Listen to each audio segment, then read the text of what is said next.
महारानी की जय श्री राधा श्याम सुंदर की श्री गोपाल जी की श्री निताय गौर सुंदर की श्री प्रहलाद नरसिंह की जगत गुरु श्री प्रभुपाद की समवेत गौर भक्तवृंद की निताय गौर प्रेमानंद।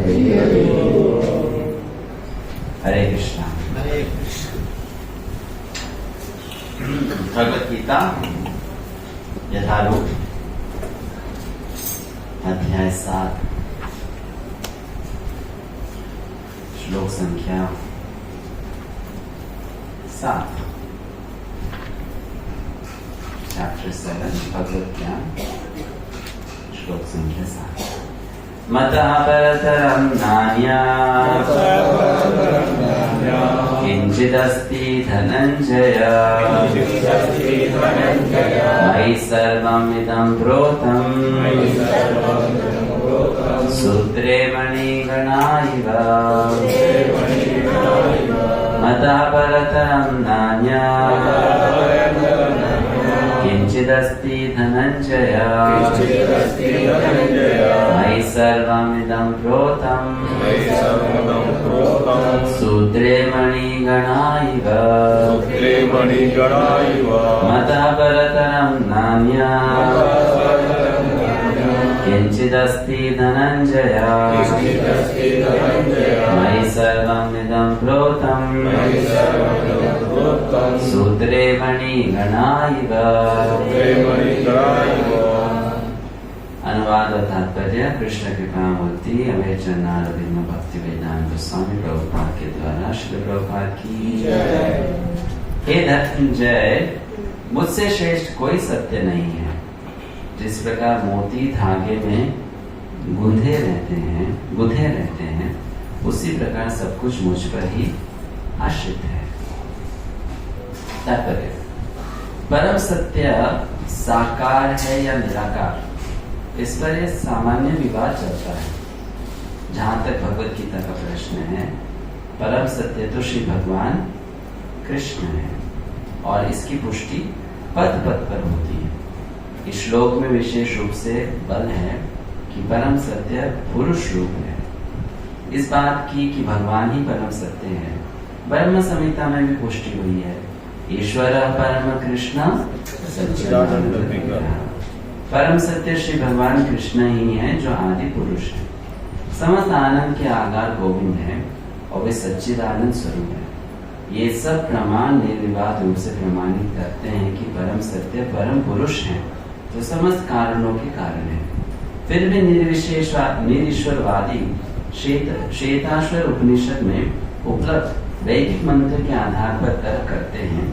ततो यदुत्तरं तद्रूपम अनामयम य एतद्वि दुर्मृतास्ते भवन्ति यतेथरे दुःखम एवा यन्ति।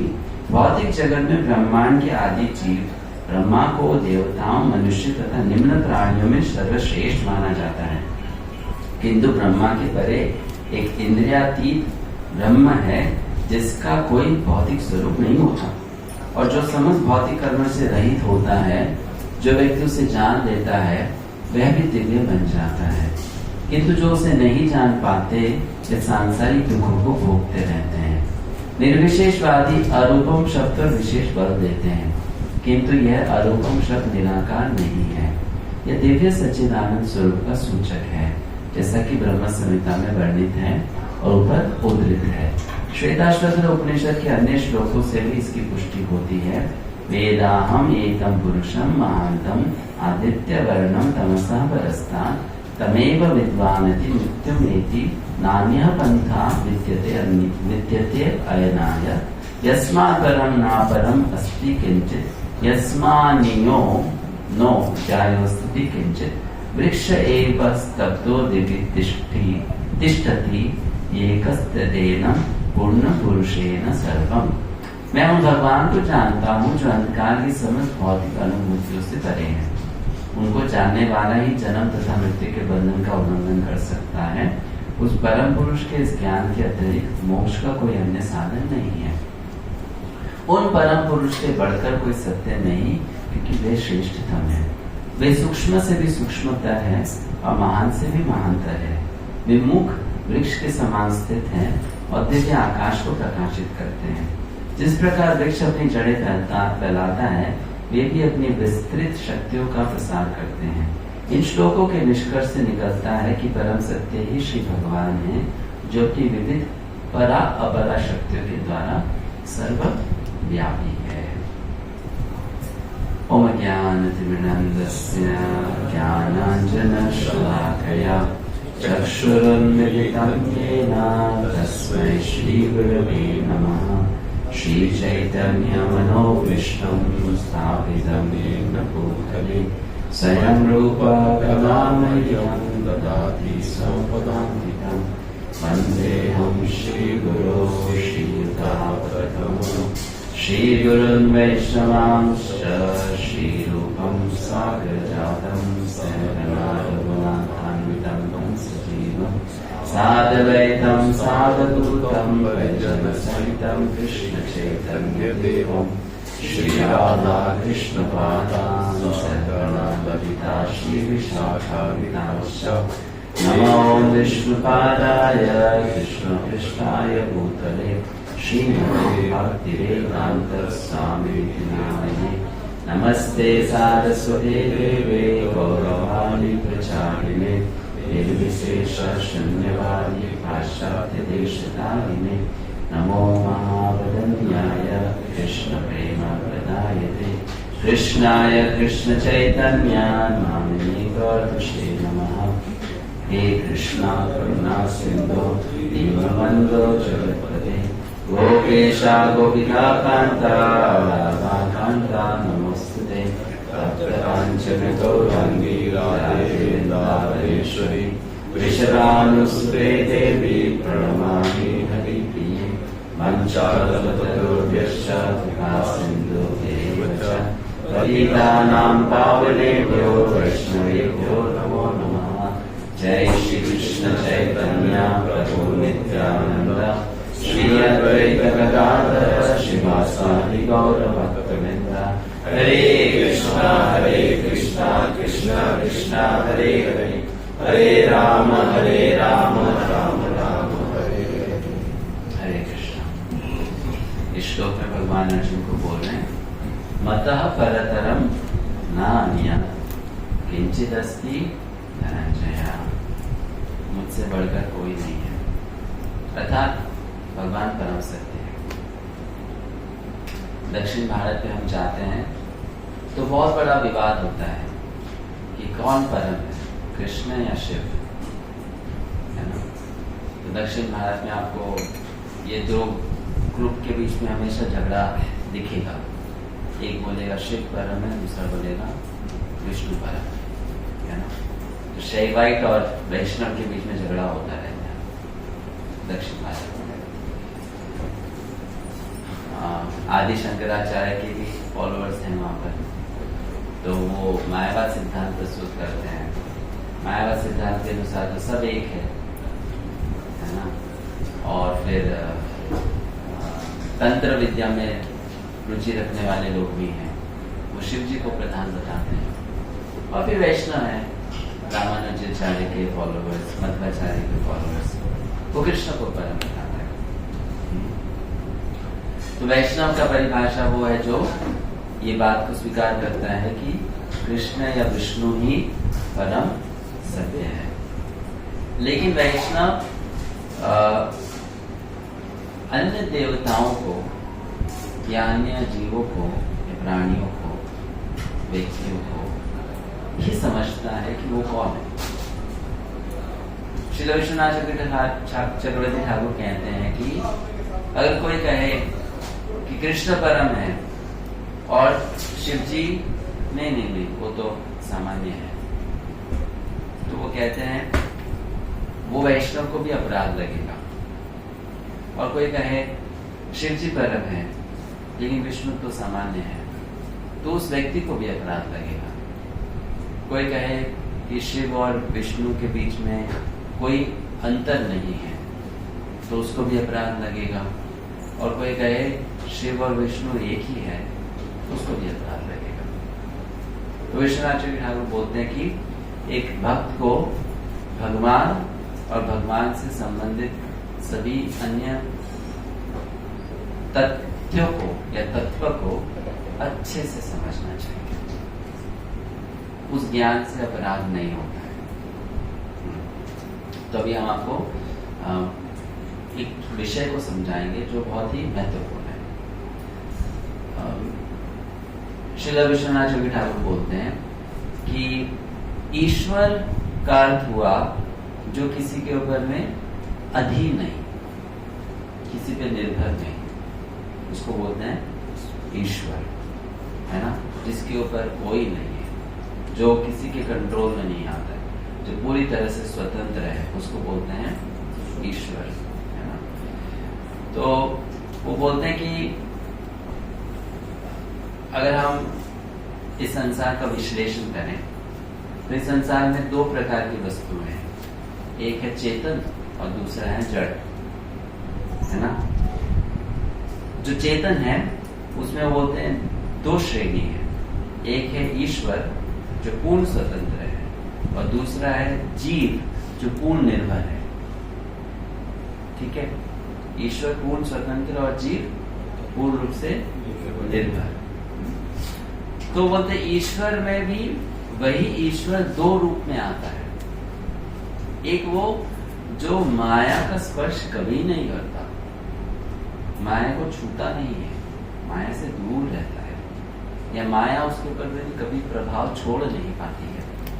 तो ईश्वर जो माया से अप्रभावित रहता है उनका नाम है कृष्ण, या उनका नाम है विष्णु। लेकिन वही ईश्वर जब सृष्टि करने के लिए, सृष्टि के कार्य हेतु माया का स्व इच्छा से, अपनी इच्छा से आलिंगन कर लेता है ना। ऐसा नहीं कि माया के अधीन आ जाता है, स्व इच्छा से वॉलंटरीली अपने आप माया का आलिंगन कर लेता है, तो उसी ईश्वर को कहते हैं शिव। दोनों ईश्वर है, लेकिन एक माया के बिल्कुल परे है, दूसरा स्व इच्छा से माया का आलिंगन कर लेते हैं, तो उस ईश्वर को बोलते हैं शिव। इसलिए शास्त्र कहता है कि शिव और विष्णु को एक भी मानो और शिव और विष्णु को एक न भी मानो। जो बोलेगा एक ही है वो भी गलत हो गया, जो बोलेगा एक नहीं है वो भी गलत हो गया। ठीक है, फिर वो बोलते हैं कि ये तो ईश्वर का कैटेगराइजेशन हो गया।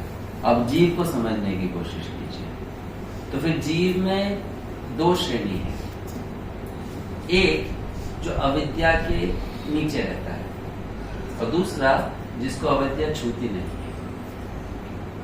एक जो अविद्या के नीचे रहता है, अविद्या के अंदर रहता है, और दूसरा जिसको अविद्या स्पर्श नहीं करती है।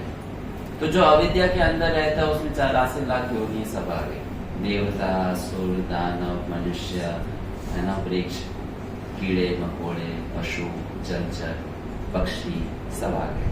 84 लाख अविद्या के अधीन है। अविद्या मतलब भगवान की माया शक्ति, है ना। तो इन जीवों को कंट्रोल कौन करता है? फिर वो ईश्वर जिसने माया का आलिंगन किया है, वो कौन है? शिव, है ना। इसे भौतिक सृष्टि में हम 3 गुणों के अधीन रहते हैं, सत्वगुण, रजगुण, तमोगुण। तो वो तीनों गुणों के जो अहंकार देवता है वो शिव जी है। इसलिए संसार में भौतिक जीवन में रुचि रखने वाले व्यक्ति को शिव और पार्वती की आराधना करने का नियम शास्त्र में दिया है। जो भौतिक जीवन में रुचि रखता है ना, क्योंकि उसके भौतिक जीवन का कारण ही शिव और पार्वती है, तो इसलिए उनको वो पूजा करने के लिए या वो आराधना करने के लिए शास्त्र प्रेरित करता है। ठीक है, अब एक जीव तो ये हो गया जो अविद्या में है, दूसरा जीव है जो अविद्या में नहीं है। और उसका कारण क्या है? 2 कारण हो सकते हैं कि वो अविद्या में नहीं है। पहला कारण ये है कि वो जीव है लेकिन उस जीव में ईश्वर ने अपनी विशेष शक्ति डाल दी है। वो जीव है, लेकिन उसमें अब ईश्वर ने अपनी एक विशेष शक्ति डाल दी है। तो वो शक्ति विशेष आने के कारण अविद्या उसको छू नहीं पाती है। उदाहरण है चार कुमार, उनमें भगवान ने अपनी ज्ञान शक्ति को डाल दी है। तो ज्ञान शक्ति का आने के कारण अविद्या उनको छू नहीं पाई। एक और उदाहरण है नारद मुनि में भगवान ने अपनी भक्ति शक्ति को डाल दिया, तो इसलिए अविद्या उनको छू नहीं पाई। एक और उदाहरण है ब्रह्मा जी में भगवान ने अपनी क्रिया शक्ति को डाल दिया, सृष्टि करने की शक्ति को, तो उस कारण से उनको भी माया, वो अंधकार के परे रहते हैं, है ना। अब वो शक्ति का प्रवेश होने के कारण या आवेश होने के कारण उनको भी ईश्वर मान लिया जाता है, क्योंकि ईश्वर की शक्ति आ गई, है ना। इसलिए शास्त्र कभी कभी ब्रह्मा को भी बोल देते हैं कि वो भी ईश्वर है ना, और वो रजोगुण का कंट्रोल करते हैं, ठीक है। फिर एक दूसरे प्रकार का जीव है जिसके अंदर भगवान की कोई शक्ति आई नहीं है, लेकिन वो अविद्या के परे है। वो कैसे अविद्या के परे चला गया? तो शास्त्र कहता है या तो उसने ज्ञान का मार्ग अपनाया, ज्ञान का अनुशीलन किया और ज्ञान के कारण अविद्या के परे चला गया, या फिर उसने भक्ति का मार्ग अपनाया और भक्ति का अनुशीलन करके वो अविद्या के परे चला गया। समझ में आ गया? अब इतना ही और कुछ नहीं। विश्वनाथ जी ठाकुर बोलते हैं कि इतना अगर आपको समझ में आ जाए तो आप अपराध नहीं करोगे। सबको भगवान कृष्ण से संबंधित देखना। फिर आगे वो समझाते हैं कि कभी कभी ऐसा होता है कि शिव जी जो ईश्वर हैं, वही इस पृथ्वी पर या इस भौतिक जगत में तमोगुण के इंचार्ज बनकर आ जाते हैं। उनको बोलते हैं रुद्र, है ना, रुद्र, ठीक है।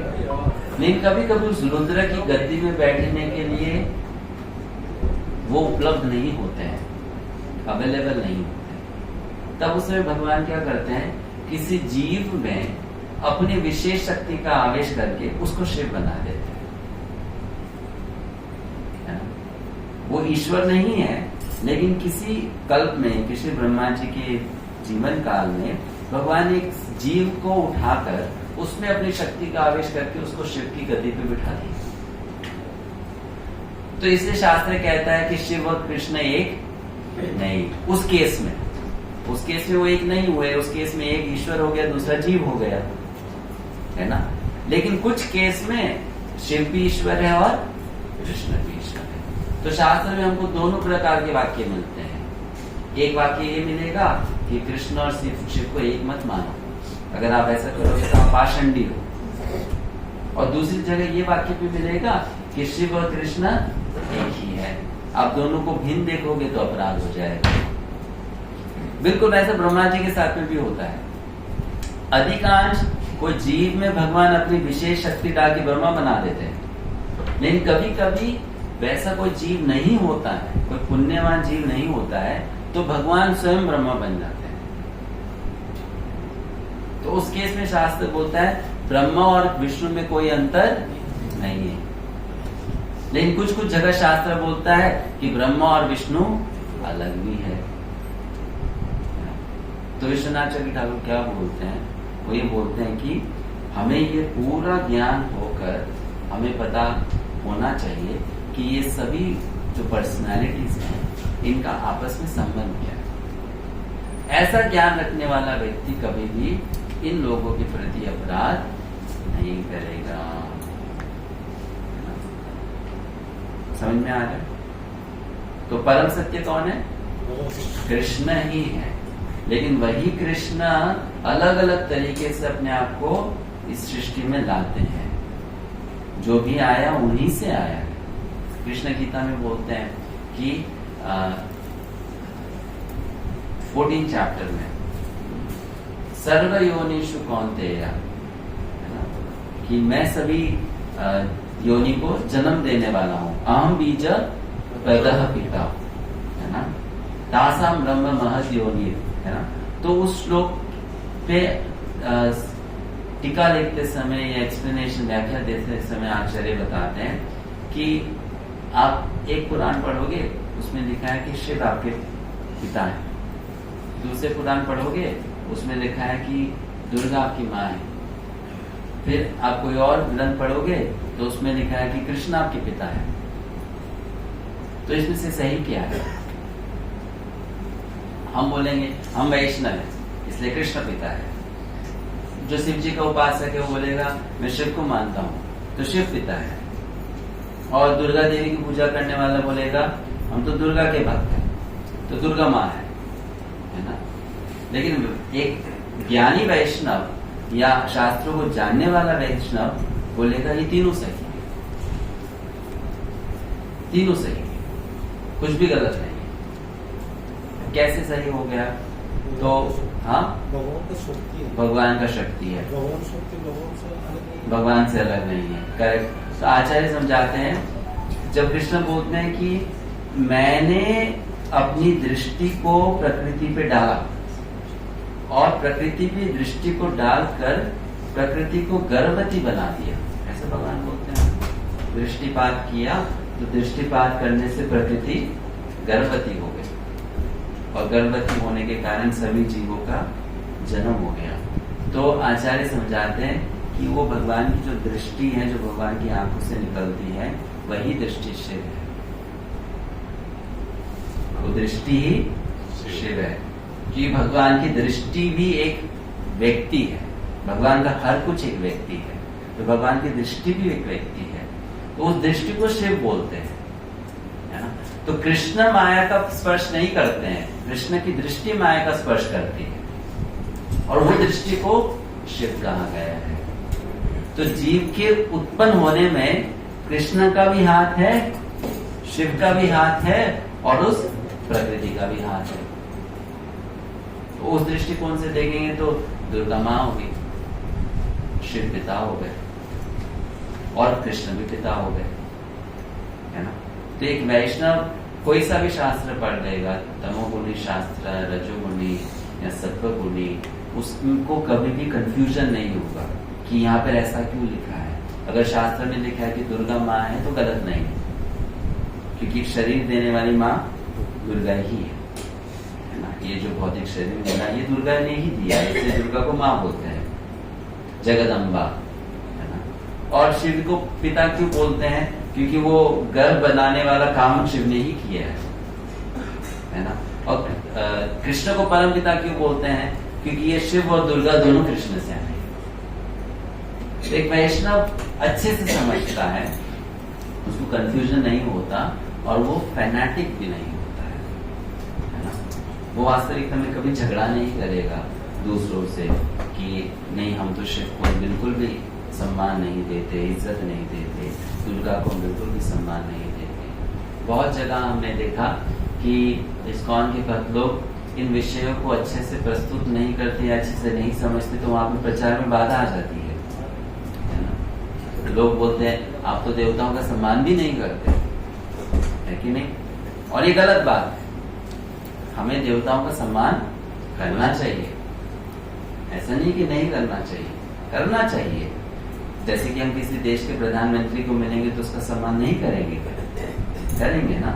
वो प्रधानमंत्री तो कुछ भी नहीं है, वो कुछ समय के लिए उस देश के प्रधानमंत्री की गद्दी पे बैठा है, लेकिन फिर भी उस समय चूंकि वो प्रधानमंत्री है उसको सम्मान करना बनता है ना। उसी प्रकार से कोई सामान्य व्यक्ति तो देवता बनता नहीं है, कोई विशेष व्यक्ति है जिसको भगवान ने जिम्मेदारी सौंपी है वही देवता बनता है।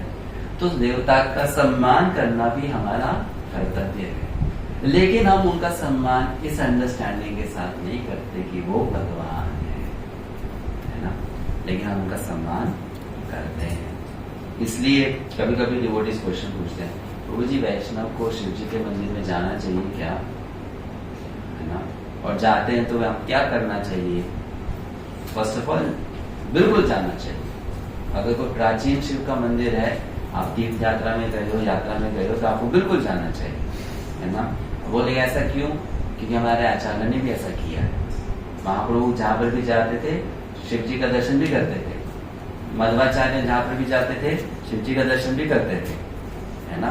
लेकिन किस अंडरस्टैंडिंग से करते थे कि ये या तो कृष्ण का ही एक रूप है, जैसे ब्रह्म संहिता में बताया गया दूध और दही, या फिर ये परम वैष्णव है ना। उस अंडरस्टैंडिंग के साथ में वो दर्शन करते थे और प्रणाम भी करते थे।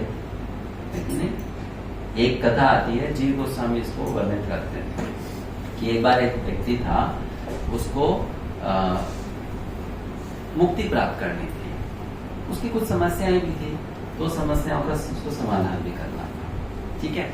तो उसको कहा गया कि आप भगवान का आराधना करके भगवान को प्रसन्न करके अपनी समस्या का निवारण कर लो।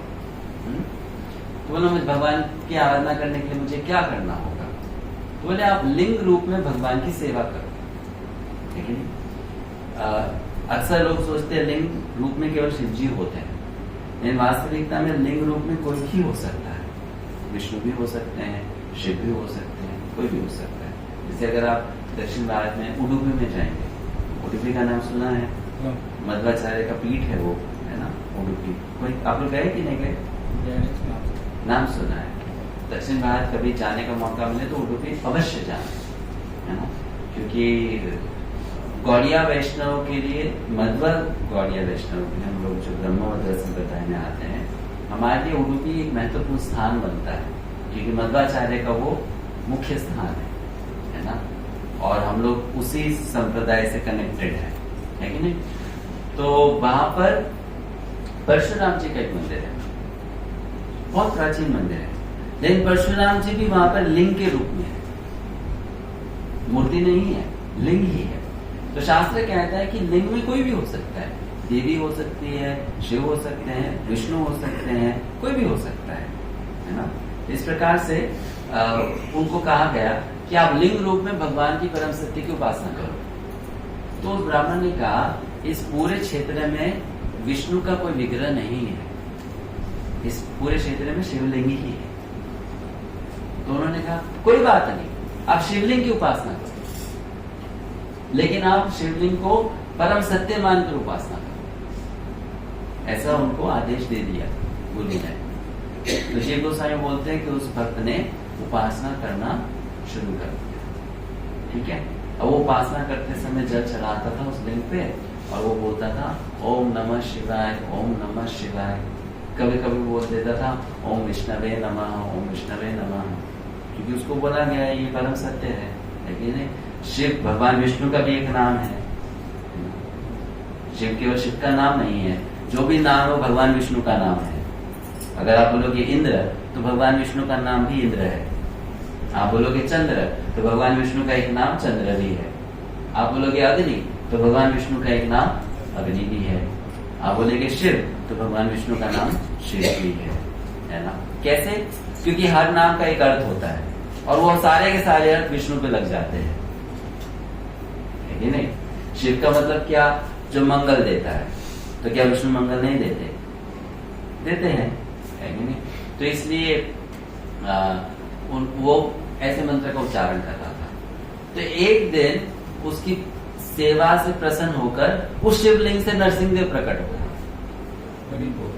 है ना। तो वो विस्मित हो गया, मैं तो विष्णु का मंत्र उच्चारण कर रहा था, मैं तो ओम नमः शिवाय बोल रहा था, नरसिंहदेव कैसे निकल गए, है ना। तो उस घटना के द्वारा उनके जो गुरु थे वो उनके मन में इस बात को पूरी तरह से स्थापित करना चाहते थे कि वास्तविकता में शिव में और विष्णु में कोई अंतर नहीं है। अंदर से शिव विष्णु ही है, बाहर से वो शिव है। इस प्रकार से वो उसको स्थापित करना चाहते थे। तो इसलिए फिर विश्वनाथ जी ठाकुर बोलते हैं कि वैष्णव को शिव जी का दर्शन करते समय इस भाव से करना चाहिए कि ये विष्णु ही है, लेकिन रूप अलग है। तमोगुण का इन्होंने आलिंगन कर रखा है माया का, लेकिन ये विष्णु ही है। तो इस दृष्टि को शास्त्र में बोला जाता है अभेद दृष्टि, अभेद दृष्टि, है ना। और हम जो 3 गुण के परे जाना चाहते हैं, भगवत धाम में जाने के लिए हमें 3 गुणों के परे जाना पड़ेगा, तो हमें सबको इस अभेद दृष्टि को विकसित करना होगा। इसका अर्थ क्या हुआ कि कृष्ण से हर चीज को संबंधित देखना। अभी ये समझ लीजिए, आप दुर्गा देवी के मंदिर में चले गए, तो वहां जाकर क्या करना चाहिए? क्या करना चाहिए? हम दुर्गा देवी के मंदिर में आ गए, सिचुएशनली, ऐसा नहीं आपका मन था जाने का, आप कहीं पर गए और पता चला बहुत प्राचीन दुर्गा का मंदिर है, तो चलो दर्शन करने चलते हैं। अब चले गए दर्शन करने, वहाँ क्या करना चाहिए? प्रणाम करना चाहिए कि नहीं करना चाहिए? करना चाहिए, है ना। ऐसा नहीं कि प्रणाम करने से हम अभी दुर्गा देवी के उपासक हो गए, नहीं। क्यों नहीं करना चाहिए? हम सामान्य वैष्णव को प्रणाम करते, तो दुर्गा देवी को क्यों नहीं करेंगे? प्रणाम करेंगे, लेकिन हम उस अंडरस्टैंडिंग के साथ में करेंगे कि भगवान की माया शक्ति है। तो इस प्रकार एक वैष्णव कभी भी ऐसा आचरण नहीं कर सकता है जो अपमानजनक हो, कर ही नहीं सकता है, क्योंकि वो उसको सही ज्ञान के साथ में करेगा। लेकिन जब हमारा ज्ञान सही नहीं होगा तो हम ऐसा व्यवहार कर बैठेंगे जो दूसरे व्यक्ति को अपमानजनक लग सकता है या अपराध लग सकता है, और वैसा व्यवहार से हम एक प्रकार से देखा जाए तो गलत प्रचार कर देते हैं और वो अपराध भी हो जाता है ना। कौन सा अपराध हो जाता है?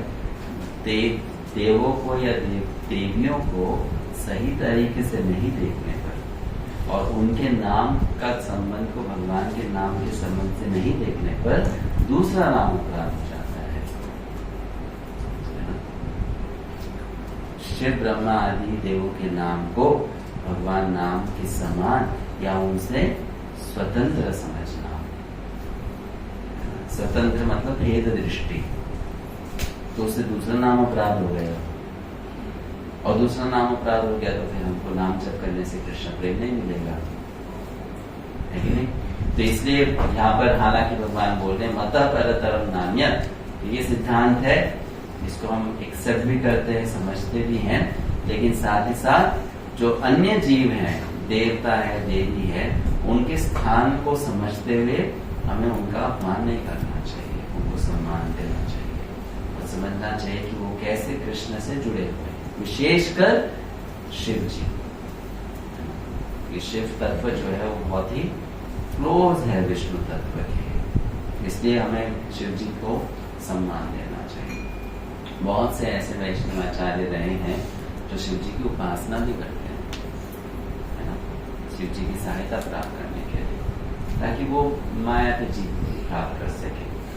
बहुत से ऐसे आचार्य हुए हैं। तो हम लोग को प्रभुपाद जी ने ये सब करने के लिए मना कर दिया, क्योंकि वो जानते थे कि हम लोग बहुत जल्दी भटक जाएंगे, है ना। लेकिन वैदिक सभ्यता में सब कुछ एक्सेप्ट हो जाता है। आप कोई भी दक्षिण भारत में मंदिर में जाओ, आपको विष्णु मंदिर में शिवलिंग मिलेगा ही मिलेगा, मिलेगा ही मिलेगा। कोई भी मंदिर में चले जाइए, क्यों? क्योंकि वहां पे सिस्टम ये है, पहले विष्णु को भोग लगेगा, फिर विष्णु का महाप्रसाद शिव जी के पास जाएगा। शिव वैष्णव है और वो उनका सेवा क्या है, वो क्या करते हैं, क्षेत्रपालक है ना। तो विष्णु मंदिर की प्रोटेक्शन कौन करता है? शिव करता है, उसकी उनकी सेवा है। इसलिए जहां भी मंदिर होगा विष्णु का, वहां पे शिव जी होंगे। प्रभुपाद जी ने ये सब नहीं किया। प्रभुपाद जी जानते थे कि हम लोग फिर फंस जाएंगे, इधर उधर हमारा मन चला जाएगा, हम समझ नहीं पाएंगे, तो इसलिए बस आप इतना ही कीजिए। लेकिन वास्तविकता में जैसे जैसे हम भक्ति में आगे बढ़ते हैं और हमारा कृष्ण में एक निष्ठा हो जाती है, फिर साथ साथ हमको अन्यों का कृष्ण से क्या संबंध है उसको भी अच्छे से समझना चाहिए बारीकी से। और फिर मन में अगर अपराधजनक कोई भाव हो या फिर ऐसा हो कि हम उनका उतना सम्मान नहीं करते जितना हमको करना चाहिए, तो उससे बाहर आ जाना चाहिए, उससे ऊपर उठ जाना चाहिए, है ना। उनमें भगवान को देखना चाहिए, भगवान की शक्ति को देखना चाहिए। ठीक है, इसी के साथ समाप्त करते हैं। हरे कृष्णा कृष्ण कृष्ण हरे हरे हरे राम राम राम हरे। कोई प्रश्न कोई जिज्ञासा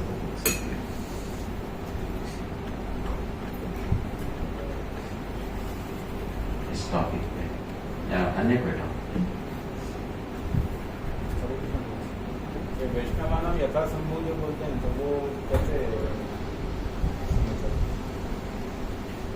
समझने में दिक्कत क्या है?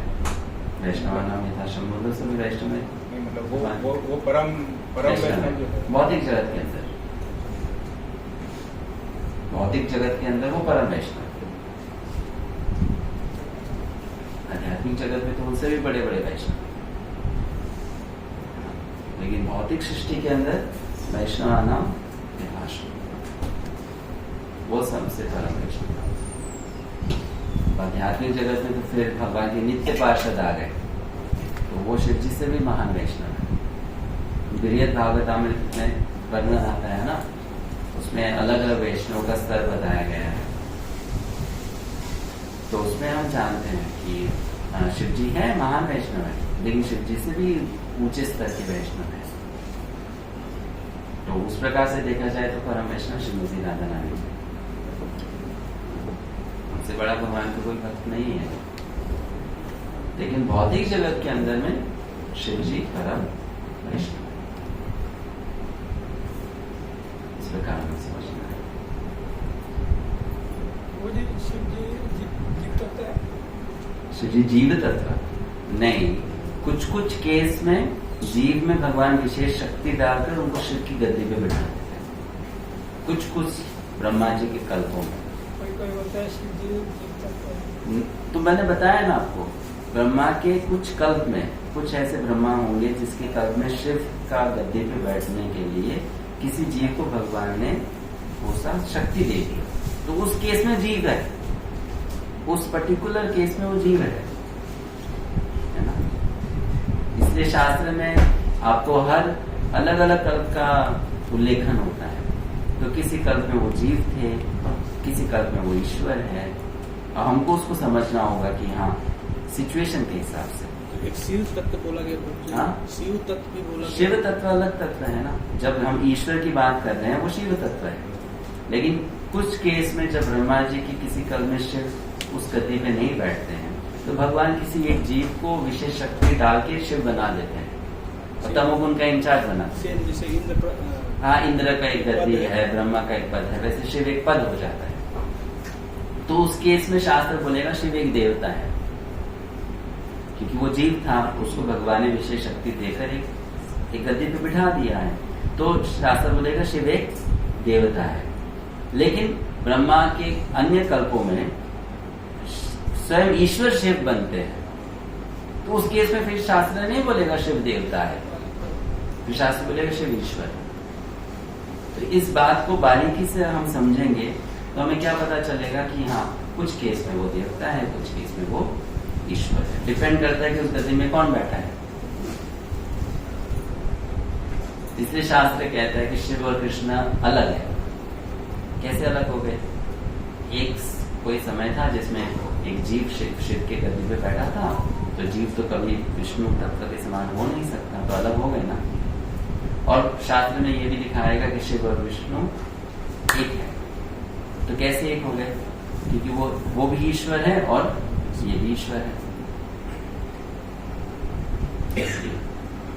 अभी हम लोगों को ऐसा समझने के लिए, अभी हम लोग को तो एक ही समय में ऐसा दोनों समझेगा तो ऐसा अपराध नहीं होगा। नहीं, इसलिए तो अचिंत्य भेद भेद सीखो तो महाप्रभु का सिद्धांत है ना, अचिंत्य भेद और अभेद। महाप्रभु का शिक्षा ये है कि भेद और अभेद दोनों को जानो। मतलब साकार हाँ, तो दोनों सही है। भगवान साकार है, हाँ है। भगवान निराकार है, हाँ है। हम लोग केवल ये नहीं बोलते कि भगवान निराकार है, और ना हम ये बोलते भगवान साकार है। हम बोलते भगवान निराकार भी है और साकार भी है, दोनों है। ठीक है, और गलत नहीं है। जैसे एग्जाम्पल के लिए ये बल्ब है, तो इस बल्ब का एक आकार है और उसी बल्ब से रोशनी निकल रही है जिसका कोई आकार नहीं है। आप बल्ब को रोशनी से अलग कर सकते हो क्या? नहीं कर सकते। जहां बल्ब होगा रोशनी होगा ना, तो उस बल्ब का एक आकार भी है और उस बल्ब का एक निराकार रूप भी है। आप दोनों को अलग नहीं कर सकते। तो ये सही अंडरस्टैंडिंग है। कोई बोलेगा भगवान तो निराकार हो ही नहीं सकते, वो भी गलत है। कोई बोलेगा भगवान साकार हो ही नहीं सकते, वो भी गलत है। महाप्रभु का शिक्षा है आकार भी है और निराकार भी है, लेकिन आकार से निराकार आता है। आकार से, जैसे कि बल्ब से रोशनी आया, रोशनी से बल्ब, बल्ब से रोशनी आया। बल्ब का आकार है, रोशनी का आकार नहीं है। तो महाप्रभु की शिक्षा है कि आकार भी है, निराकार भी है, लेकिन निराकार का आधार आकार है। समझ में आया? हम लोग निराकार को एक डिनाई नहीं करते हैं, हम एक्सेप्ट करते हैं। हम थोड़ी बोलते ब्रह्म ज्योति बोल के कुछ है ही नहीं, हम थोड़ी बोलते हैं ऐसा। बोलते ब्रह्म ज्योति है, उसको बोलते हैं अचिंत्य भेद और अभेद। ये महाप्रभु का शिक्षा है। अचिंत्य है, भेद भी अभेद भी। तो शिव और विष्णु में अंतर भी है और नहीं भी है। कृष्ण और जीव में अंतर भी और नहीं है। इसको बोलते हैं अभेद भेद। तो ये समझने के लिए आपको कैसा बुद्धि चाहिए? ये समझने के लिए आपको सात्विक बुद्धि चाहिए। राजसिक और तामसिक बुद्धि नहीं समझ सकता इस विषय को। सात्विक बुद्धि समझ सकता है। ठीक है, ऐसा है। ये वास्तविकता में महाप्रभु की शिक्षा है। और प्रश्न? सेम ब्रह्मा भी ऐसा रहेगा? ब्रह्मा जी ऐसा होगा जैसा आपने शिव का उदाहरण। नहीं, हमने आपको बताया ना। आप क्लास में लेट आएंगे? लेट आए? थोड़ा लेट आए। तो अब बाद में दूसरे भक्तों से पूछिए। हम पहले शुरू में बताए थे कि ब्रह्मा शिव ये सब का क्या संबंध है, कैसे? प्रभु भगवान शिव को पूजा करने वाले और उपासना करने वाले ले जाते या करके नहीं नहीं नहीं। आप शिव की उपासना करते हो तो आपको मोक्ष नहीं मिल सकता। लेकिन अगर आप शिव में विष्णु को देखकर उपासना करोगे तो मोक्ष मिल जाएगा।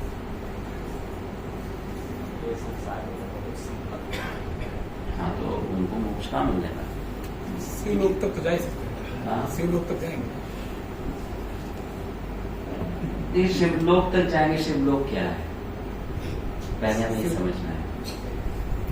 शिवलोक का मतलब क्या होगा? जहाँ शिव जी रहते हैं। जहाँ शिव जी रहता है। लेकिन शिवलोक में कोई वो नहीं है, कोई सेवा कार्य नहीं है। तो वास्तविकता में अगर आप होते ना शिवलोक जाएंगे, इसका मतलब ब्रह्म ज्योति में जाएंगे। कहाँ जाएंगे? ब्रह्म ज्योति में जाएंगे। देवी धाम, महेश धाम, हरिधाम। वो महेश धाम देव ब्रह्म ज्योति ही है। ऐसा नहीं वहां शिव जी के धाम में जाकर फिर वो शिव जी का सेवा में लग जाएंगे, ऐसा कुछ नहीं। ब्रह्म ज्योति में चाहिए। फिर वो ब्रह्म ज्योति में से शिव जी उनको लात मार के नीचे फेंक देते कि बहुत हो गया तुम, मेरा आकार के आनंद में बहुत समय बिता दिया, और जाओ। शिव जी निकाल दे वहां से, है ना? शिव जी वहां से उसको फेंक देते हैं, भौतिक संसार में दोबारा चले जाओ। क्यों? क्योंकि शिव जी वैष्णव है ना, उनको सबको भगवान का सेवा में लगाना है। वो वहां से निकाल देते हैं, चलो बहुत दिन सो गए, जाओ फिर से भौतिक संसार में जाओ और फिर भगवान का भक्ति करके भगवत धाम जाओ। तो शिव जी का उपासना करने से वो ब्रह्म ज्योति में जाएगा, मोक्ष नहीं मिलेगा। लेकिन वो शिव के अंदर अगर विष्णु को देखेगा कि ये विष्णु ही है लेकिन ढका हुआ है, अगर इस ज्ञान से करेगा तो उसको मुक्ति मिल जाएगी। लेकिन अगर वो शिव को केवल स्वतंत्र देखे तो उसको मुक्ति नहीं मिलेगी। क्यों? क्योंकि आप तीन गुणों के परे तत्व को पूजा करके मुक्ति प्राप्त कर सकते हैं, आनंद प्राप्त कर सकते हैं। लेकिन शिव ने वो स्वरूप स्वीकार कर रखा है जिसमें वो तमोगुण का संग करते हैं। तो आप उनकी उपासना करके तीन गुणों के परे नहीं जा सकते। तो उसके बिना हम वैकुंठ गमन नहीं कर सकते। इसलिए तो प्रभुजी के ग्रंथ में बहुत सारी जगह लिखा है ना, शिव मुक्ति नहीं दे सकते, ब्रह्मा मुक्ति नहीं दे सकते, केवल मुकुंद भगवान मुकुंद मुक्ति दे सकते हैं, नहीं दे सकते। आपको इन दोनों का ज्ञापन कर रहे हैं, आप इतना सूक्ष्म सिद्धांतों को बोल रहे हैं। पहला से हम लोग इतना डीपली सुना नहीं आप जैसा बोल रहे हैं। तो गुरुजी हम आपको बस एक सिद्धांत जानने के लिए क्वेश्चन कर रहे हैं। तो हमारा जो ब्रह्मवादी द्वैत संप्रदाय में है, तो जो सिंपल भाषा में बोलिए, हम लोग शिव जी को कैसा हिसाब से हमको करना चाहिए, पूजा करना क्या कैसा व्यवहार करना चाहिए, सिंपल हिसाब से। सिंपल ही है, अब उनको वैष्णव मानो बस, सिंपल ही। उनका वैष्णव मानो, उनका सम्मान करो।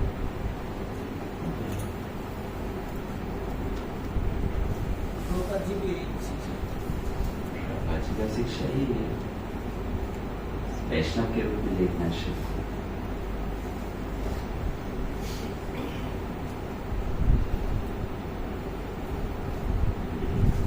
आप जो बोला अलग करके देखेगा तो सीधा वो भी एक अपराध लग जाएगा। शिव जी को साथ विष्णु जी को देखेगा तो ऐसा करेगा तो तो दोनों नहीं करना है ना, दोनों नहीं करना। इसलिए तो बोला भेद और अभेद दोनों को साथ लेकर चलना है।